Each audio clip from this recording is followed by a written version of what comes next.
Sorry. Hey, all. We're going to continue from where we're at before. And welcome to Read and Reflect. We're working on trying to complete the Satanic verses. It's a very difficult text to read, but I think we're doing a pretty good job. So we'll just jump right in. We were at...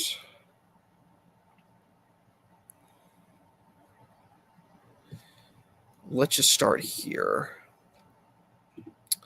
Jabril, captive aboard A1420, sank into forgivable rhapsodies, fixing Chamcha with his glittering eye, explicating the mysteries of the runner's coding system. Black swastika, red circle, yellow slash dot running into his mind's eye. The entire relay from home to office, desk. The improbable system by which 2,000 dabawalas delivered each day over 100,000 lunch pails. On a bad day, Spoono, maybe 15, got mislaid. We were illiterate, mostly, but the signs were our secret tongue. Boston circled London, gunmen patrolling the gangways, and the lights in the passenger cabins had been switched off. But Jabril's energy illuminated the gloom. On the grubby movie screen on which earlier in the journey the in-flight inevitability of Walter Matthau had stumbled lugubriously into the aerial ubiquity of Goldie Hawn. There were shadows moving projected by the nostalgia of the hostages, and the most sharply defined of them was the spindly adolescent Ismail Najmuddin, Mummy's angel, in a Gandhi cap running tiffins across the town. The young Dabawala skipped nimbly through the shadow crowd, because he was used to such conditions.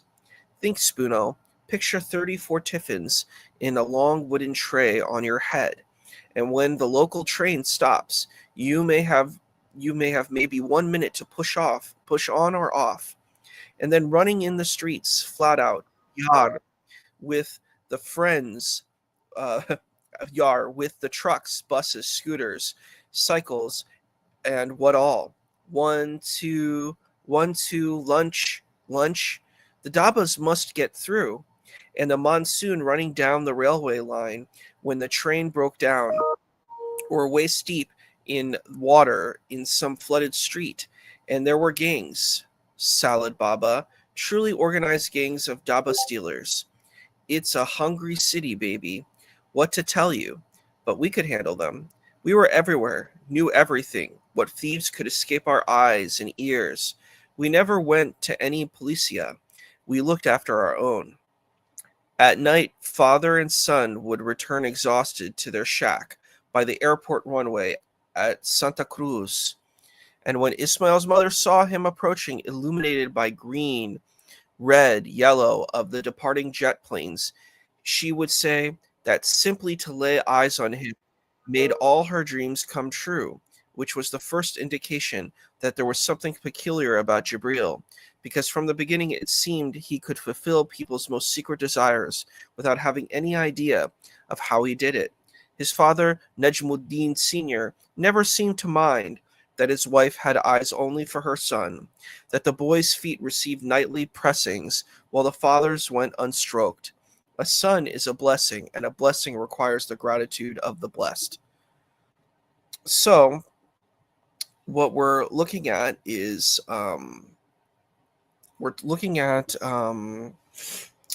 of going deeper into Jibril Farishta's background, or Ismail Najmuddin. It's talking about that he had a kind of a special life, that his mother kind of really treated him like he was really the most wonderful thing ever, and his father kind of went with that. And it's talking about the kind of space is very hungry. We keep hearing about Dabawalas and tiffins, and tiffins are like lunch pails. It means multiple things, but it's kind of like the layered lunch pail in this thing. And the Dabawalas are people who bring the lunches. So it's kind of creating the very South Asian atmosphere. So it's pretty cool. And Yes. So it's a pretty cool situation, and our goal is to finish this chapter so we can get to chapter 3. There's a lot to do. We have 564 pages, so we got to keep going. Naima Najmuddin died. A bus hit her, and that was that. Jibril wasn't around to answer her prayers for life. Neither father nor son ever spoke of grief. Silently, as though it were customary and expected, they buried their sadness beneath extra work, engaging in inarticulate contest. Who could carry the most dabas on his head? Who could acquire the most new contracts per month? Who could run faster? As though the greater labor would indicate the greater love. We saw his father at night, the knotted veins bulging in his neck and his temples. Ismail Najmuddin would understand how much the older man had resented him, and how important it was for the father to defeat the son and regain thereby his usurped primacy in the affections of his dead wife. Once he realized this, the youth eased off, but his father's seal remained unrelenting, and pretty soon he was getting promotion. No longer a mere runner, but one of the organizing muqaddams. When Jibril was 19, Najmuddin Sr. became a member of the Lunch Runners Guild, the Bombay Tiffin Carriers Association, and when Jibril was 20, his father was dead, stopped in his tracks by a stroke that almost blew him apart. He just ran himself into the ground, said the guild's general secretary, Baba Sahib Mahtre himself. That poor bastard. He just ran out of steam. But the orphan knew better. He knew that his father had finally run hard enough and long enough to wear down the frontiers between the worlds. He had run clear out of his skin and into the arms of his wife, to whom he proved once and for all the superiority of his love. Some migrants are happy to depart. So kind of what we're learning here is we're learning about the kind of complexity about Ismail's childhood, that, there's a certain kind of tension between the father, the son, and the mother. The mother passes away from being hit by a bus. That's pretty sudden in the text. And then basically both Ismail and his father, Najmuddin Sr., are basically serving lunches and they're a part of this career of serving, this kind of South Asian career of going and delivering lunches. And his father becomes quite successful in it, but because he works so hard, and the way it seems is, at least from Ismail's point of view, is that he's working super hard to, in some kind of spiritual way, redeem himself to his wife who had, passed away, who kind of showcase himself as being, the husband, and they kind of just work through grief. And it's an important thing, as a person who is kind of like worked as a trauma therapist. Trauma is really difficult and painful, and it's important to be honest and be able to navigate through it, so and understand it. So that's an important thing to consider. Yeah. Baba Sahib Matre sat in a blue office behind the green door above a labyrinth bazaar, an awesome figure, Buddha fat, one of the great moving forces of the metropolis, possessing the occult gift of remaining absolutely still, never shifting from his room, and yet being everywhere. Important, and meeting everyone who mattered in Bombay. The day after young Ismail's father ran across the border to see Naima, the Baba Sahib summoned the young man into his presence. So upset, or what? The reply with downcast eyes. Gee, thank you, Baba Ji. I'm okay. Shut your face, said Baba Sahib Matre. From today you live with me. But, Baba Ji. But me no buts. Already I have informed my good wife. I have spoken. Please excuse Baba Ji. But how? What? Why? I have spoken. Jibril Farishta was never told why the Baba Sahib had decided to take pity on him and pluck him from the futurelessness of the streets. But after a while he began to have an idea. Mrs. Matre was a thin woman, like a pencil beside the rubbery Baba Sahib, but she was filled with so full of mother love that she should have been fat like a potato.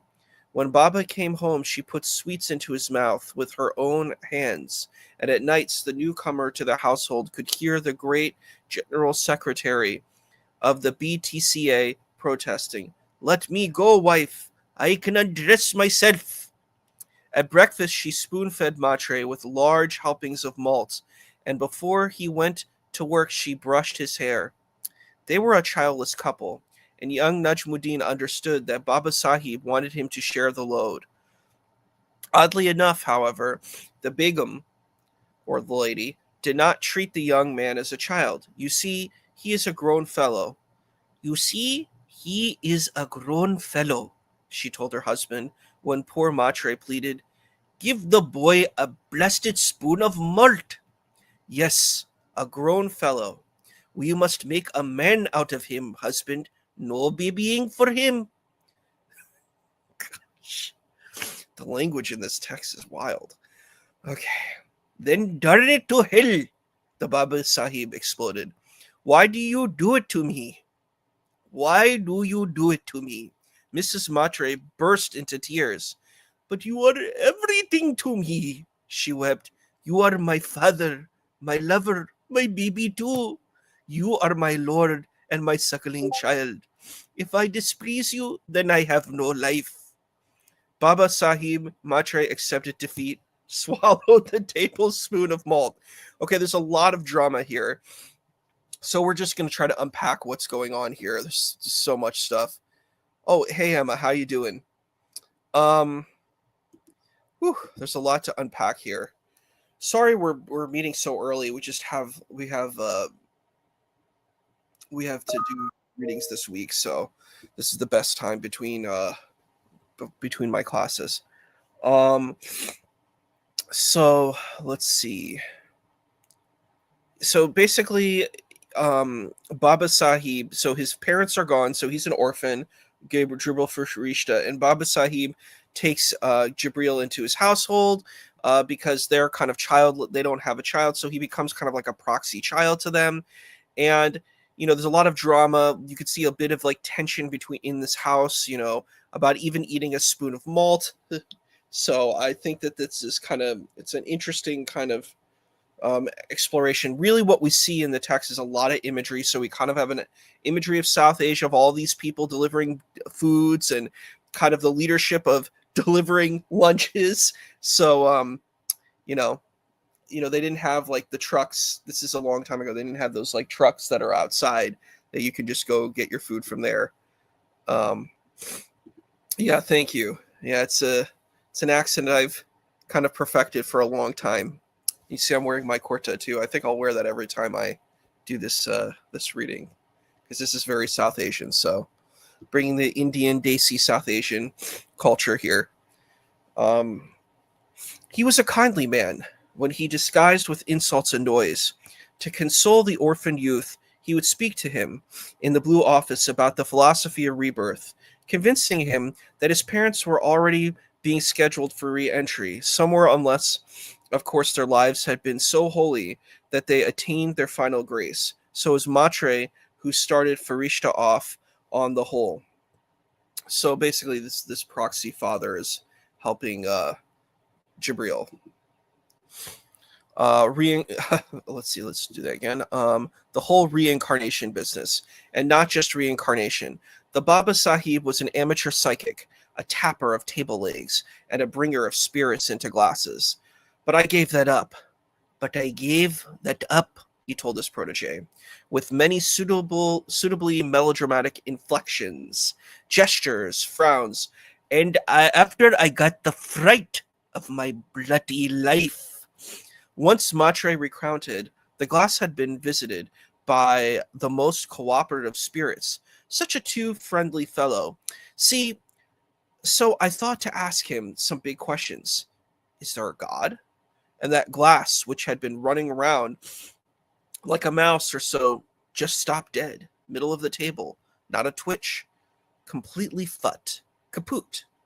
So then, okay, I said, if you won't answer, then try this one instead. And I came right out with it. Is there a devil? After that, the glass whoop, began to shake. Catch your ears. Slow, slow at first, then faster, faster, like a jelly until it jumped. Hey! Up from the table, into the air, fell down on its side, and oh ho! Into 1,001 pieces smashed. Believe, don't believe. Baba Sahib Matre told his charge. But then and there I learned my lesson. Don't meddle, Matre, in what you do not comprehend. The story had a profound effect on the consciousness of the young listener, because even before his mother's death, he had become convinced of the existence of the supernatural world. Sometimes when he looked around him, especially in the afternoon heat, when the air turned gluttonous, the visible world, its features and its inhabitants, and things seemed to be sticking up through the atmosphere like a profusion of hot icebergs. And he had the idea that everything continued down below the surface of the soupy air. People, motor cars, dogs, movie billboards, trees, 9/10 of their reality concealed from his eyes. He would blink, and the illusion would fade. But the sense of it never left him. He grew up believing in God, angels, demons, afrits, jinns, as matter-of-factly as if they were bullock carts or lampposts, and it struck him as a failure in his own sight that he had never seen a ghost. So now we're kind of exploring the space of the religiosity of Matre, the Baba Sahib Matre, the kind of foster father, and kind of just the idea. And it's an interesting question because this is kind of the author's take on kind of religion and spirituality. It's like people have all these kind of beliefs in religion and stuff, and has there, you just kind of believe that it's real, but has it actually been tested? Have they actually seen supernatural things? This is a kind of question that in a sense, I think that the author is even asking the audience of people who do believe. He would dream of discovering a magic optometrist from whom he would purchase a pair of green tingled spectacles, which would correct his regrettable myopia. And after that, he would be able to see through the dense, blinding air to the fabulous world beneath. From his mother, Naima Najmuddin, he had heard a great many stories of the Prophet, and if inaccuracies had crept into versions, he wasn't interested in knowing what they were. What a man, he thought. What angel would not wish to speak to him? Sometimes, though, he caught himself in the act of forming blasphemous thoughts. For example, when without meaning to, as he drifted off to sleep in his cot at the Matre residence, his somnolent fancy began to compare his own condition with that of the Prophet, Sallallahu Alaihi Wasallam, at the time when, having been orphaned and short of funds, he had made great success of his job as the business manager of the wealthy widow, Khadija, radiallahu anha, and ended up marrying her as well. As he slipped into sleep, he saw himself sitting on a rose-strewn dais, simpering shyly beneath the sari palu, which he had placed demurely over his face, while his new husband, Baba Sahib Matre, reached lovingly towards him to remove the fabric and gaze at his features in a mirror placed in his lap. Okay, I'm going to explain a little bit of Islamic history here. So the Prophet Muhammad, peace and blessings, he was a merchant in his youth, and he was orphaned very young, even earlier than the protagonist of this text. He was, I think, it was like, I don't even have to say one when his father passed away and his mother passed away and he was like 6. So he was raised by his his grandfather at first, and then his grandfather passed away, and then he was raised by his uncle, and he went to the merchant business, and then his let's see, he went to the merchant business, and then he marries his boss, Khadija. May she, blessings on her too, and he was taken under her wing, and she was his boss, and then they got married. So it's kind of interesting how they are. This is kind of this small story is kind of interwoven in here. Let's see.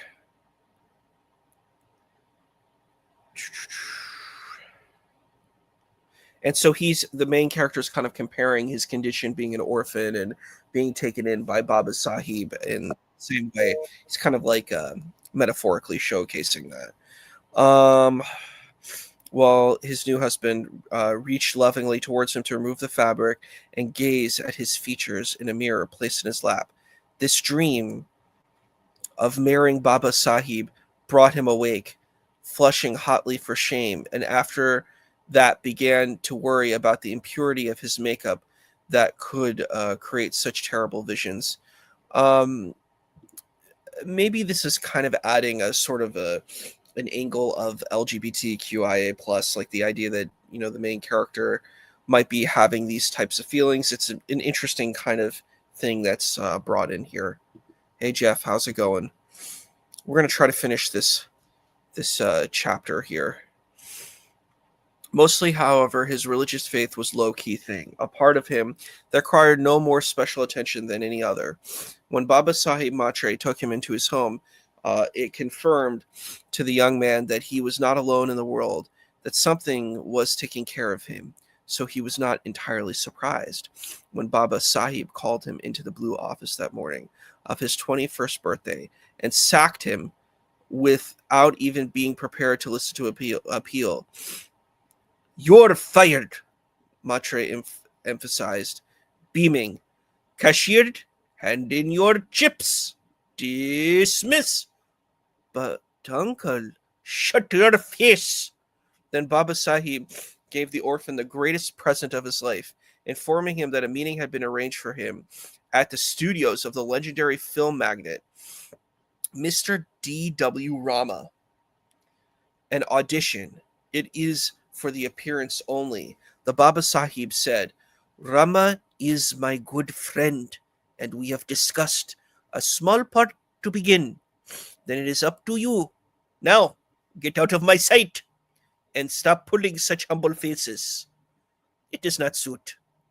But uncle, boy like you is too darn good looking to carry tiffins on his head all his life.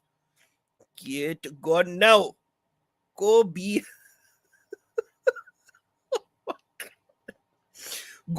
a homosexual movie actor. I fired you 5 minutes back. But, uncle, I have spoken. Take your lucky stars." DK. He became Jibril Farishta. But for 4 years, he did not become a star, serving his apprenticeship in a succession of minor, knockabout comic parts. He remained calm, unhurried, as though he could see the future, and his apartment lack of ambition made him something of an outsider. And that most self-seeking of industries, he was thought to be stupid or arrogant or both. And throughout the 4 wilderness years, he failed to kiss a single woman on the mouth. Oh my gosh, this is so funny. So this is basically what we're learning. There's so much background information where we fall from the plane. The 2 characters are falling from the plane, and now we're getting a whole kind of background story of who Jibril is. That he comes from a lunch-making business industry, and, his foster father or proxy father basically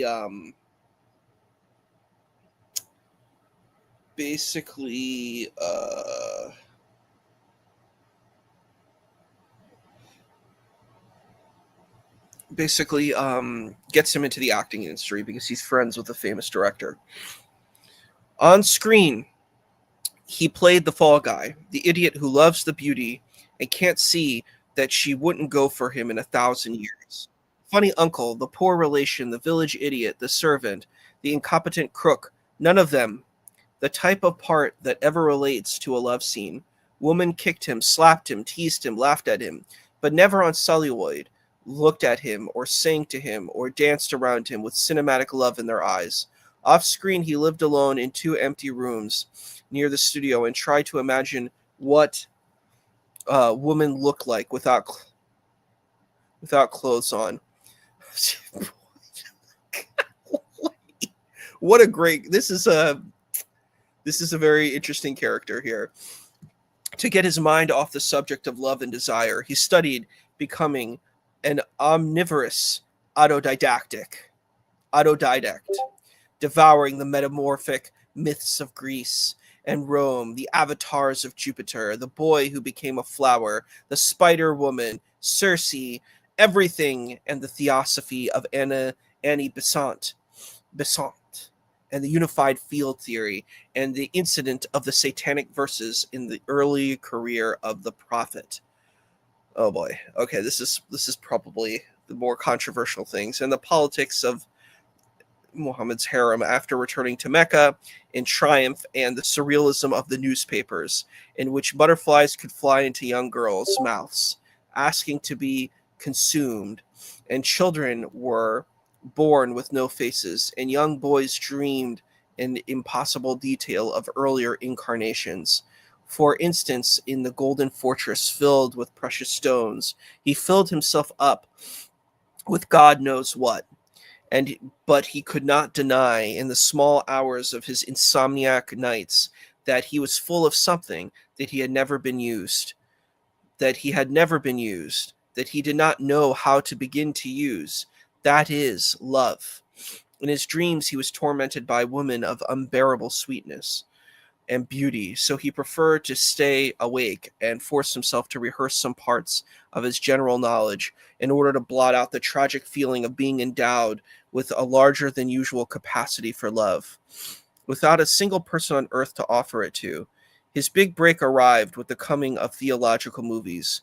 Once the formula of making films based on the Puranas and adding the usual mixture of songs, dances, funny uncles, etc. had paid off, every god in the pantheon got his or her chance to be a star.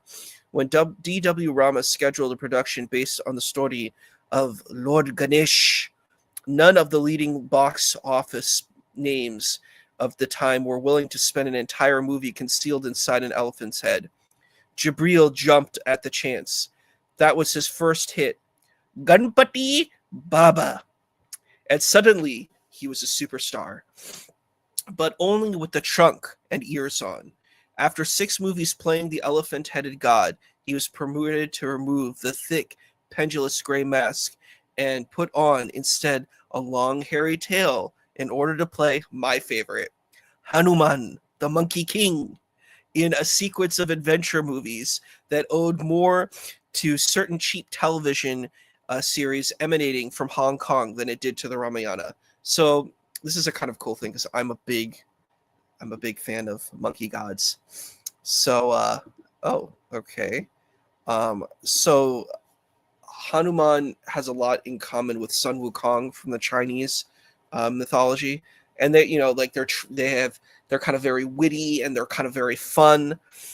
So that's kind of the idea. Like in Hong Kong, that idea of these kind of serials taking place. So I that would be kind of a funny movie. Sun Wukong meets Hanuman. I think that would be pretty cool.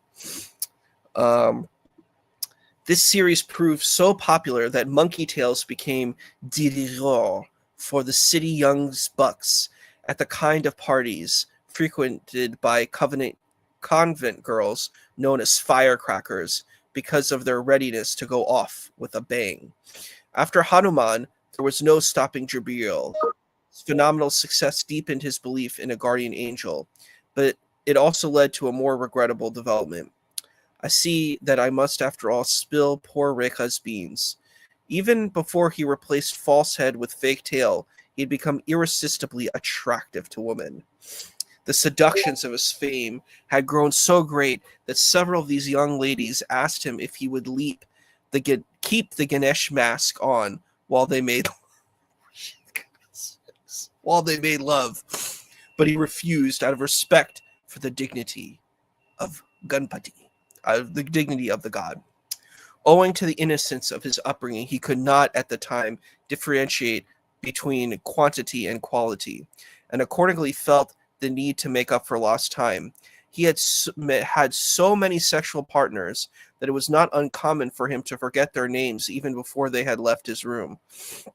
Not only did he become a philanderer of the worst type, he had also learned the arts of dissimulation, because a man who plays gods must be above reproach. So skillfully did he conceal his life of scandal and debauch that his old patron Baba Sahib, lying on his deathbed a decade after he had sent the young Dabawala out into the world of illusion, black money, and lust, begged him to get married and to prove that he was a man.